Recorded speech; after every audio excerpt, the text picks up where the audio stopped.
நாம் கேட்டுக்கொண்டிருப்பது அழகப்பா பல்கலை சமுதாய வானொலி. இது காரைக்குடியின் முதல் வானொலி.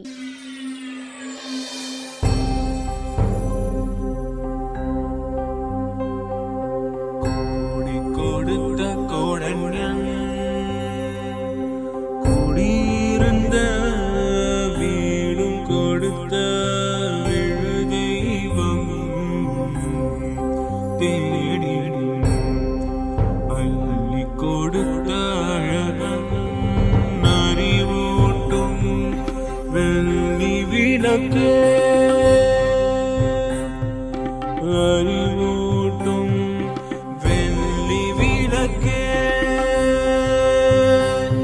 முன் பெரும் தவத்தால் தோன்றி முயன்றாமை காக்கும் வள்ளலே, அன்பிலார் அழகப்பாவின் நரம் பணி போற்றி செய்வோம், பணி போற்றி செய்வோம்.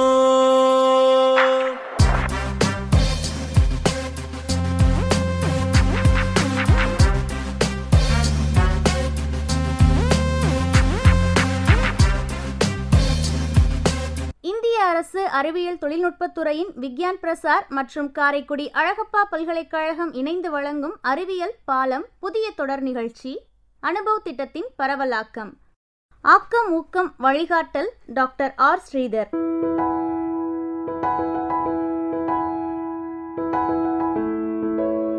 வடிவமைப்பு செயலாக்கம் காரைக்குடி அழகப்பா பல்கலைக்கழகத்தின் சமூக பணித்துறையின் துறைத் தலைவர் மற்றும் பேராசிரியர் KR முருகன் அவர்கள்.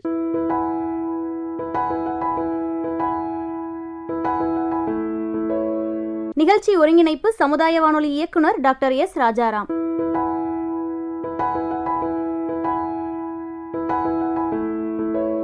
தயாரிப்பு குழு RJ Kamakshi, PL Kaverimaniyan, S. Rosy, M. Dhanalakshmi.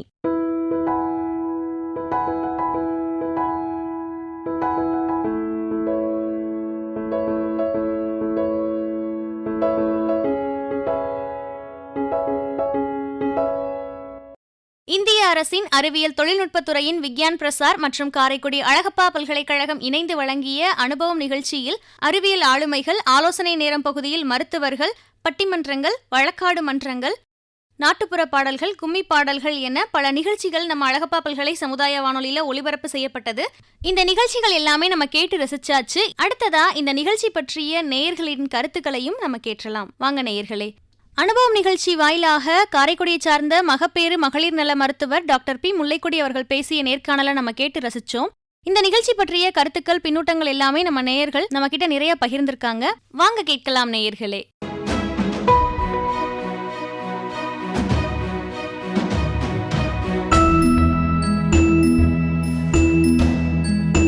வணக்கம்.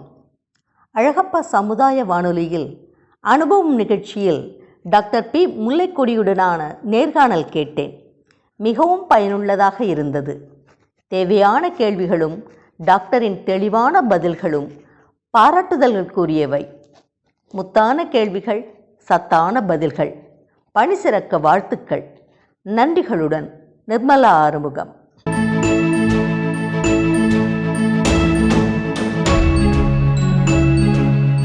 இந்திய அரசு அறிவியல் தொழில்நுட்பத்துறையின் விக்யான் பிரசாத் மற்றும் காரைக்குடி அழகப்பா பல்கலைக்கழகம் இணைந்து வழங்கும் அனுபவ நிகழ்ச்சியில் கலந்து கொள்வதில் மகிழ்ச்சி அடைகிறேன். டாக்டர் முல்லைக்கொடி அவர்கள் மகப்பேறு மருத்துவர் அப்படின்னு சொன்னாங்க. ஆனால் அவங்க பேசினதை வச்சு மகப்பேறு மருத்துவம் சார்ந்த விஷயங்களை பேசினதை விட மனநல சார்ந்த விஷயங்கள், அதுக்கப்புறம் முதுமை அடைகிறப்ப வரக்கூடிய சில பிரச்சனைகளை பற்றியும் தெளிவாக எடுத்து சொன்னாங்க. அதில் முக்கியமாக முதுமையினால் வரக்கூடிய மனநல பிரச்சனைகளை பற்றி இன்னும் அதிகமாக தெளிவாக எடுத்து சொன்னாங்க. அது ரொம்ப பயனுள்ளதாக இருந்துச்சு என்னை பொறுத்த வரைக்கும். முதுமையில் இருக்கவங்களுக்கு யூஸ்வலாக நம்ம சாதாரணமாக முதுமை அடைஞ்சிட்டா அவங்க பேசுவாங்க, தன்னால் பேசுவாங்க, இப்படி தான் இருப்பாங்க. அது முதுமை காரணமாக பேசுகிறாங்க அப்படின்னு தான் நம்ம நினச்சிட்டு இருப்போம். ஆனால் முதுமையில் வரக்கூடிய மனநல பிரச்சனையினால முதியவர்கள் இப்படி நடந்துக்கிறாங்க, வித்தியாசமாக நடந்துக்கிறாங்க அப்படின்றத இவங்களோட நிகழ்ச்சி மூலியமாக தான் எனக்கு அதிகமாக தெரிய வந்தது. மகப்பேறு மருத்துவர் மட்டும் இல்லாமல் மகப்பேறு சார்ந்த அறிவியல் சார்ந்த விஷயங்களை மட்டும் பேசலை, அதிகப்படியாக முதுமை சார்ந்த விஷயங்களை அதிகமாக அழகாக எடுத்து சொன்னாங்க. முதுமை காலத்தில் முதியவர்களை எப்படி கையாளணும் அப்படின்றதையும் அழகாகவே எடுத்து சொன்னாங்க. இது எல்லா குழந்தைகளுக்கும் உண்மையிலேயே ரொம்ப பயனுள்ள நிகழ்ச்சின்னு தான் நான் சொல்லுவேன்.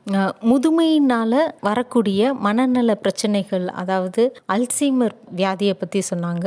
அதுக்கப்புறம் பார்க்கின்சன் அப்படின்ற ஒரு வியாதியை பற்றியும் சொன்னாங்க. ஸோ இது எங்களுக்கு புதிதாக கேட்கக்கூடிய சில விஷயங்களாக இருந்தது. அண்ட் அதை நாங்கள் தெரிஞ்சுக்கிட்டோம். பிறகு மகப்பேறு சம்பந்தமான சில விஷயங்களை இன்னும் அழகாக தெளிவாக எளிமையாக எங்களுக்கு எடுத்து சொன்னாங்க. அது ரொம்பவுமே நல்லா இருந்தது. பெண்கள் ஆரம்ப காலத்துல இருந்தே அவங்களுடைய உடல் நலத்தை எப்படி பேணி பாதுகாக்கணும் அப்படின்ற விஷயத்த தெளிவாக எடுத்து சொன்னாங்க. அவங்க இளமை காலத்தில் அவங்க உடல் நலத்தை சரியாக பாதுகாத்தாதான் பின்னாடி வர காலத்தில் முதுமை காலத்தில் அது அவங்களுக்கு பெரிய சிரமமாக இருக்காது அப்படின்ற விஷயத்த மிகவும் தெளிவாகவும் எளிதாகவும் எடுத்து சொன்னாங்க. அது ரொம்ப பயனுள்ளதாக இருந்தது எங்களுக்கு. இந்திய அரசு அறிவியல் தொழில்நுட்பத்துறையின் விக்யான் பிரசாத் மற்றும் காரைக்குடி அழகப்பா பல்கலைக்கழகம் இணைந்து வழங்கும் அனுபவ நிகழ்ச்சியில் கலந்து கொள்வதில் மகிழ்ச்சி அடைகிறேன். இன்றைய நிகழ்ச்சியில முல்லைக்கொடி மேடம் டாக்டர் 40 வருடங்களுக்கு மேல காரைக்குடி நகர்ல மகளிர் மகப்பேறு மருத்துவம் மற்றும் குழந்தைகள் நல சிறப்பு மருத்துவராக இருக்காங்க. மேடம் இப்போ மூத்தோர் முதியவர்களுக்கு வரக்கூடிய 60-70 வயதுகளுக்கு மேல இருக்கிற ஆண்கள் பெண்கள் இருவருக்கும் வரக்கூடிய பிசிக்கல் மற்றும் மென்டல் ரிலேட்டட் இஷ்யூஸ் என்னென்னன்றதை பத்தி எல்லாம் ரொம்ப தெளிவா எக்ஸ்பிளைன் பண்ணியிருந்தாங்க. ஒவ்வொரு வீட்டுல இருக்கிற வயோதிகமான இருக்கிறவங்களை எப்படி கவனிச்சுக்கணும் அதை பத்தி எல்லாம் எக்ஸ்பிளனேஷன் கொடுத்திருக்காங்க.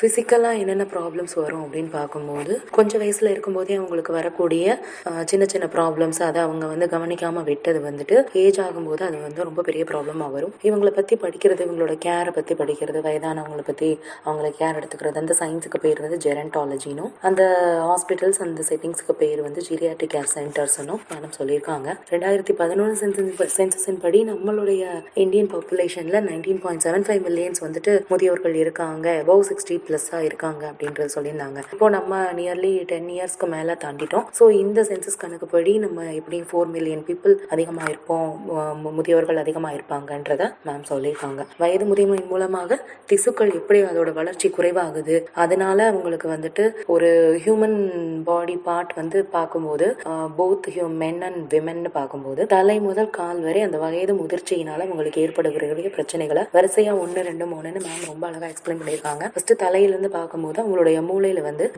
டீஜெனரேஷன் ஆஃப் டிஷ்யூஸ் அது நடக்கும். மற்றும் மூளையில இருக்கக்கூடிய சுரப்பிகள்ல உள்ள பிட்யூட்டரி சுரப்பிகள், இதனால அவங்களுக்கு அதிகமான ஞாபக மருதிகள்லாம் அதிகமா வரும். ஹைப்போதலாமி சுரப்பிகளோட குறைவு, இதை பத்தி எல்லாம் மேம் எக்ஸ்பிளைன் பண்ணி சொன்னாங்க. மற்றும் அடுத்ததா பார்க்கும்போது கண்ணு அதோட சதை வளர்ச்சி, கேட்ராக்ட் கண் புரை நோய் சொல்லுவோம், கேட்ராக்ட் வளர்ச்சி இதெல்லாம் வரும், குளுக்கோமா வரும் அப்படின்றத பத்தி எக்ஸ்பிளைன் பண்ணியிருந்தாங்க. அதாவது கண்ணுக்கு பின்னாடி இருக்கக்கூடிய உள்ள இருக்கக்கூடிய அந்த திரவத்துல வரக்கூடிய ரத்த அழுத்தம் அது வரும்னு சொல்லியிருக்காங்க. நெக்ஸ்ட் காது கேளாமை 80+ தாண்டும் போது அந்த கண்டக்டிவ் டிஃப்னஸா வந்துரும் அப்படின்னு சொல்லியிருக்காங்க. அது எதனால நடக்குது அப்படின்னா செவிப்பறைகளுக்குள்ள உள்ள ஜவ்வுகள் அது எல்லாமே ரொம்ப இறுக்கம் அடைகிறதுனால அது வரும்ன்றதை எக்ஸ்பிளைன் பண்ணியிருக்காங்க. தென் அடுத்ததா பார்க்கும்போது மூக்கு ரெஸ்பிரேட்டரி ஆர்கனோட கனெக்டா இருக்கிறதுனால மூக்கு மற்றும் வாய் சுவாச குழாய் அதுகளோட கனெக்ட் ஆயிருக்கு. நமக்கு அதுல இருந்து தைராய்டு சுரப்பி கோளாறு இள வயதிலே உங்களுக்கு இருந்திருந்ததுன்னா வயதாக ரொம்ப அதிகமா அதோட பாதிப்பு இருக்க செய்யும். உங்களால சுவாசிக்கிறது கூட ரொம்ப கஷ்டமாயிரும் சொல்லியிருக்காங்க.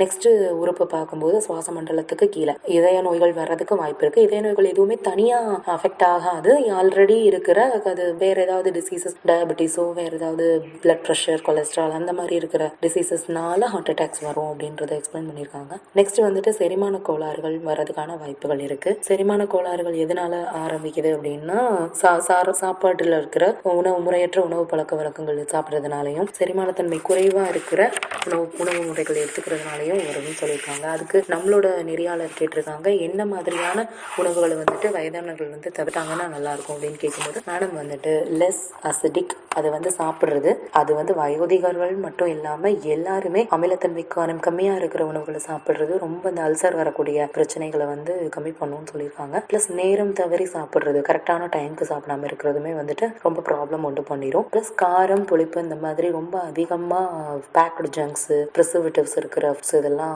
அஜினமோட்டோஸ் இருக்கிற ஃபுட்ஸ், சோடியம் பைகார்பனேட் இருக்கிற ஃபுட்ஸ், இதெல்லாம் ரொம்ப கம்மி பண்ணணுன்றதையும் மேம் எக்ஸ்பிளைன் பண்ணியிருக்காங்க. ஸோ இதெல்லாம் சாப்பிடக்கூடாதுன்னா அப்போ எதெல்லாம் சாப்பிடலான்றதையும் மேம் சொல்லியிருக்காங்க. நார்ச்சத்து இருக்கிற ஃபுட்ஸ், பழம், காய்கறி, உப்பு ரொம்ப கம்மியாக சாப்பிட்றது, நிறைய தண்ணி குடிக்கிறது, நான்வெஜ்ஜை வந்து கம்மி பண்ணிக்கிறது. இந்த ரெட் மீட் அண்ட் சீ ஃபுட்ஸை பற்றி நல்லா எக்ஸ்பிளைன் பண்ணாங்க. சீ ஃபுட்ஸில் இருக்கக்கூடிய நிறைய நல்ல விஷயங்கள், ஒமேகா 3 ஃபேட்டி ஆசிட்ஸ், டிரான்ஸ் ஃபேட்டோட அமௌண்ட் வந்து கம்மியாக இருக்கிறது அதெல்லாம் ரொம்ப நல்லதுன்னும், அதை அடிக்கடி எடுத்துக்கிறது ரொம்ப நல்லதுன்னு சொல்லியிருக்காங்க. ப்ளஸ் ரெட் மீட்டை வந்து ரொம்ப கம்மியாக எடுக்கணும், ஏன்னா அதில் பாலிஅன்சாச்சுரேட் ஃபேட்டி ஆசிட்ஸ், டிரான்ஸ் ஃபேட் எல்லாம் ரொம்ப அதிகமாக இருக்கும். செரிமானம் வந்து அதில் வந்துட்டு ரொம்ப அதிகமான உழைப்பு தேவைப்படும். நம்ம வயிறு வந்து அதை செரிக்கிறதுக்கு ரொம்ப கஷ்டப்படும். இனி வயசாக ஒவ்வொரு பார்ட்ஸுமே வந்துட்டு ஏஜ் ஆகிட்டே போகும்போது அது ரொம்ப கஷ்டமான ப்ராசஸ்ன்றதை சொல்லியிருக்காங்க. இது மட்டும் இல்லாமல் மது அருந்துதல், இந்த புகைப்பிடித்த மற்றும் இந்த பெண்கள் வந்து நிறைய இந்த குட்கா, பான் மசாலா, அந்த புகையில போடுற பழக்கங்கள், இதெல்லாம் வெத்தலை பாக்கு விடாம போட்டுட்டே இருப்பாங்க நிறைய வயசானவங்க. அதெல்லாம் கம்ப்ளீட்டா ஸ்டாப் பண்ணிடுறது வந்துட்டு இந்த செரிமான பிரச்சனைகள், இந்த மற்ற வயோதிக பிரச்சனைகள்ல இருந்தே நம்மளை வந்துட்டு காப்பாற்றும் அப்படின்னு சொல்லி மேம் சொல்லியிருக்காங்க. அதுக்கு அடுத்ததா கை கால் செயல்கள், அதில் பார்க்கும்போது மூட்டு வலி, இடுப்பு வலி, கை மற்றும் தோள்பட்டையில் வரக்கூடிய வலி, ஜாயிண்ட் பெயின்ஸ் எல்லாம் வரும்ன்றது சொல்லியிருக்காங்க. அது எதனால உருவாகுது அப்படின்னா, முக்கியமான காரணம் ஜாயிண்ட்ஸ்ல இருக்கிற அந்த லிக்விட், அது அந்த சினோவியல் ஃப்ளூயிட்னு சொல்லுவோம் நம்ம. மேம் அதை சொல்லியிருக்காங்க. அந்த சினோவியல் ஃப்ளூயிட் வந்துட்டு அது சுரப்பு கம்மியாகிறது வந்து வயசானவங்களில் வந்து ரொம்ப பெரிய பாயிண்ட், ஜாயிண்ட் பெயின் வரதுக்கு. ப்ளஸ் போன் மேரோ டென்சிட்டி, அவங்களுக்கு வந்து அபோவ் 40 போகும்போதே, லேடிஸ்க்கு மெனோபாஸ் ஸ்டார்ட் ஆகும்போது எல்லாமே வந்துட்டு போன் மேரோ வந்துட்டு எலும்புகளோட அடர்த்தி கம்மியாயிருது. இது எதனாலனா கால்சியம் சத்து குறைபாடுனாலையும், கால்சியம் சத்து மட்டும் இல்லாமல் அது போய் உடம்புல சேர விடாம விட்டமின் D3 கம்மியா இருக்கிறதுனாலையும் இதெல்லாம் வருது. கேன்சர் வயசானவங்களுக்கு மட்டும் இல்ல, எல்லா வயதினருக்கும் தற்சமயம் கேன்சர் வருது. லைஃப் ஸ்டைல் சேஞ்சஸ்னாலையும், ஃபுட் சேஞ்சஸ்னாலையும் வருதுன்னு சொல்லியிருக்காங்க. ஆனா வயதானவர்களுடைய கேன்சர்னால பாதிக்கப்படுற சதவீதம் ரொம்ப அதிகமா இருக்கிறதுன்னு சொல்லியிருக்காங்க. ஸோ அது எதனால உருவாகுது அப்படின்னா, வயதானவர்களுக்கு வந்து சதையில உள்ள டீஜெனரேஷன் ப்ராசஸ் வந்து மியூட்டேஷன் ஆயிடுது. அவங்களுடைய தசைகள் வந்துட்டு டீஜெனரேட் ஆகும்போது திசுக்கள் எல்லாமே மாறுபடுறது, மரபணு மாற்றம் அடைகிறது, மியூட்டேஷன் ஆகுது. அது வந்து கேன்சரா கன்வெர்ட் ஆகுறதுக்கு சான்ஸ் இருக்குன்னு சொல்லியிருக்காங்க. பிளஸ் அந்த வாய் புற்றுநோய் அதெல்லாம் வராம இருக்கணும்னா அந்த நிக்கோட்டினை எந்த வகையிலையுமே, அதாவது புகையிலையாவோ, குட்கா, பான் மசாலாவோ, எந்த வடிவத்திலையுமே நிக்கோட்டின் சிகரெட்ஸாவோ எடுத்துக்க கூடாது அப்படின்றத சொல்லியிருக்காங்க. இந்த வாய் புற்றுநோய் வந்துட்டு இந்த ஃபாஸ்ட் ஃபுட்ஸ் இதெல்லாம் இல்லைன்னா தடுத்துடலாம் அப்படின்னு சொல்லியிருக்காங்க. இந்த மெனோபாஸ் ஸ்டேஜ் அட்டென்ட் பண்ணும்போது அதுக்கு மேலே போனதுக்கு அப்புறமுமே வந்து ஃபீமேல் வயதானவங்க வந்துட்டு ரொம்ப அதிகமாக மென்டலி ஸ்ட்ரெஸ்ல இருப்பாங்க. அவங்கள வந்துட்டு முறையான கவுன்சிலிங் கொடுக்கறது மூலமாகவும் நம்ம வந்துட்டு அவங்களோட வயதான ப்ராசஸ், அந்த மெனோபாஸ்ல இருந்து அவங்களோட டிப்ரெஷன்ல இருந்து அவங்களை வந்து வெளியில கொண்டு வந்துடலான்றதையும் மேம் அழகாக எக்ஸ்பிளைன் பண்ணியிருக்காங்க. இந்த வாய்ப்பு கொடுத்ததுக்கு நன்றி. நேயர்கள் தொடர்ந்து இணைந்திருப்பது அனுபவம் நிகழ்ச்சி. அனுபவம் நிகழ்ச்சியில காரைக்குடியை சார்ந்த ஓய்வு பெற்ற மகப்பேறு மகளிர் நல மருத்துவர் டாக்டர் பி முல்லைக்கொடி அவர்கள் பேசிய நேர்காணலின் பின்னூட்டங்களை நம்ம கேட்டோம். இந்த நிகழ்ச்சியில் பின்னூட்டங்களை பகிர்ந்த நேயர்களுக்கு மிக்க நன்றி. இந்த நிகழ்ச்சி இத்துடன் நிறைவடைந்தது. தொடர்ந்து இணைந்திருப்போம். இது அனுபவம் நிகழ்ச்சி, அழகப்பா பல்கலை சமுதாய வானொலி, காரைக்குடியின் முதல் வானொலி.